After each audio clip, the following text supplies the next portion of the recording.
Queridos amigos y amigas, bienvenidos a esta nueva entrega del Café Espiritual.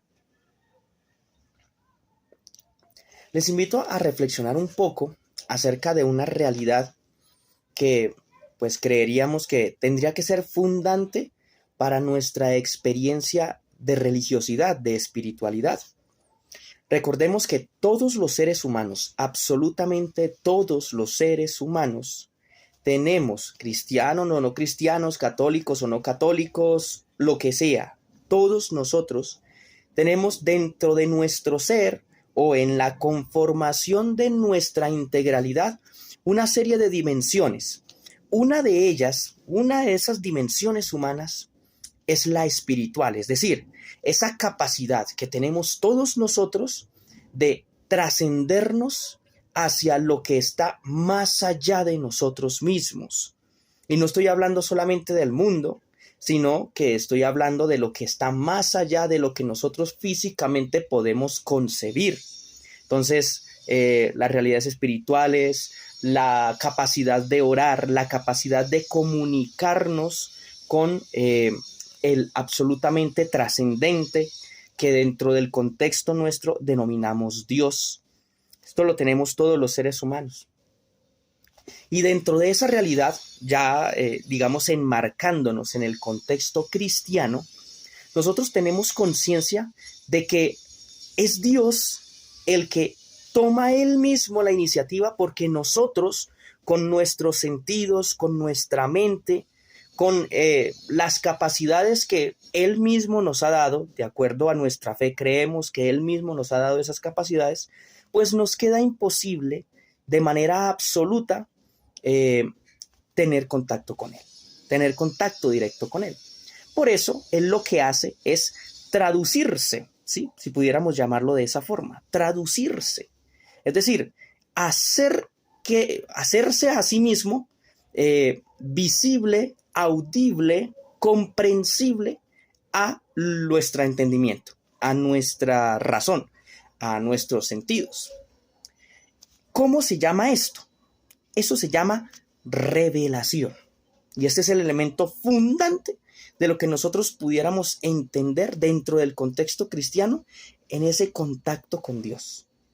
La revelación. Es decir, Dios se da a sí mismo en categorías, en hechos y palabras que son comprensibles a las capacidades que tenemos nosotros los seres humanos de nuestra razón y de nuestra voluntad, de nuestro entendimiento y de nuestras acciones, de nuestras tendencias.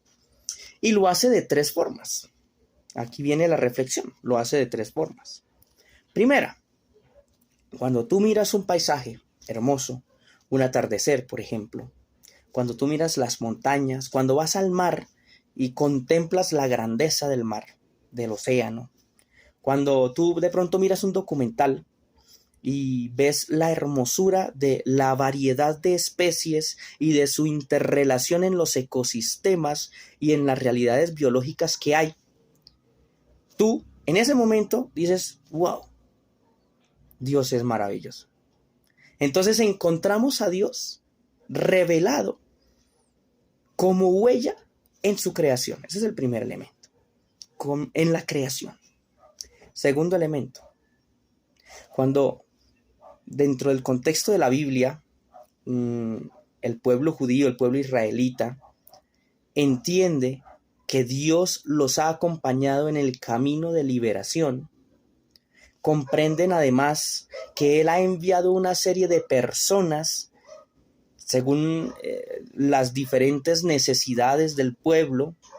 Ahí entonces ellos entienden, dentro del contexto de la Biblia, repito, que Dios se hace presente, Dios se manifiesta a través de los acontecimientos históricos.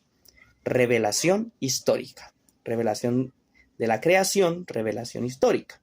Pero de manera fundamental, nosotros los cristianos afirmamos que no solamente Dios se revela a través de, sino que Dios se hace parte de nosotros. Y eso se llama revelación personal. ¿Por qué?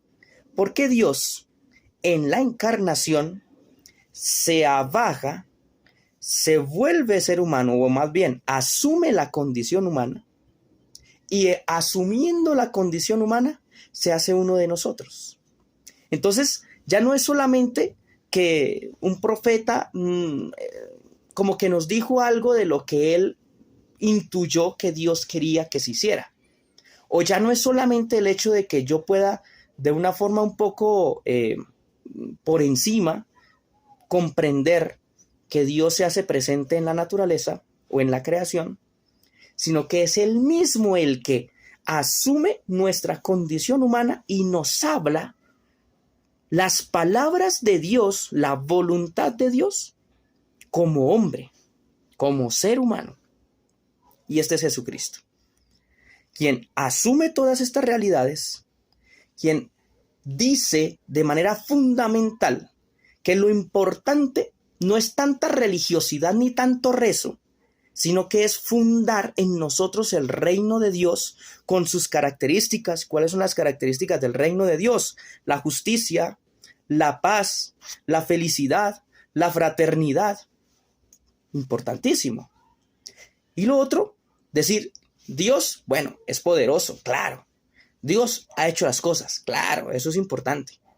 Pero fundamentalmente, ¿cómo es Dios? Dios es como un papa, como un abba, como un padre. Es decir, que se hace en medio de nosotros presente de manera absolutamente misericordiosa, cercano, uno con nosotros, que Dios no quiere que nos agarremos a pelear con todo el mundo, sino que lo que Él quiere es que todos seamos hermanos en el Hijo. Somos hijos en el Hijo de Dios. Esos tres elementos fundamentales los podemos identificar en la historia de cada uno de nosotros. Cuando nosotros nos comprendemos como cuerpo, nosotros nos sabemos a nosotros mismos creados por Dios. Y nuestro cuerpo, que es tan hermoso, que es tan maravilloso, nuestros sistemas internos, nosotros afirmamos dentro de esa realidad, cuidándonos a nosotros mismos a nivel físico, que Dios es grande con nosotros. Segundo, si nosotros echamos retrocedemos el cassette, como decimos comúnmente, y empezamos a ver la historia de nuestra vida, nos damos cuenta que dentro de esa historia Dios ha actuado. Hagamos ese ejercicio.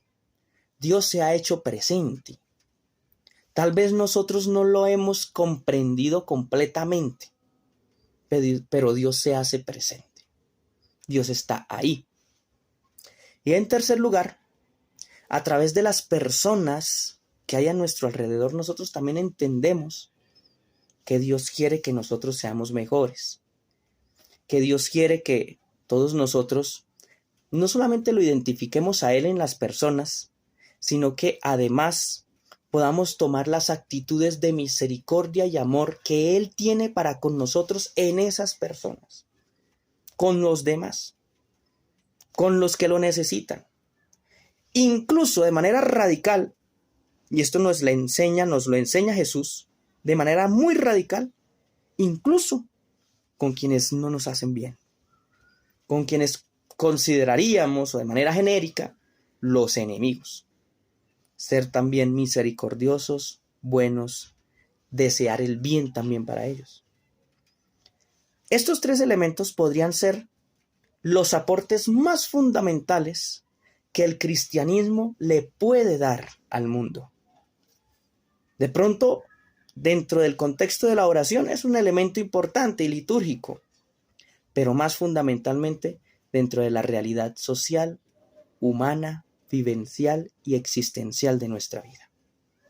Que este café espiritual nos haga provecho para que podamos emprender un camino de amor, de fidelidad, de paz, reconociéndolo en nosotros mismos como criaturas, en nuestra historia pasada, presente y esperándola en la futura, pero también asumiendo la realidad de Dios como Padre que quiere que todos nosotros seamos hermanos a nivel personal. Feliz día para todos.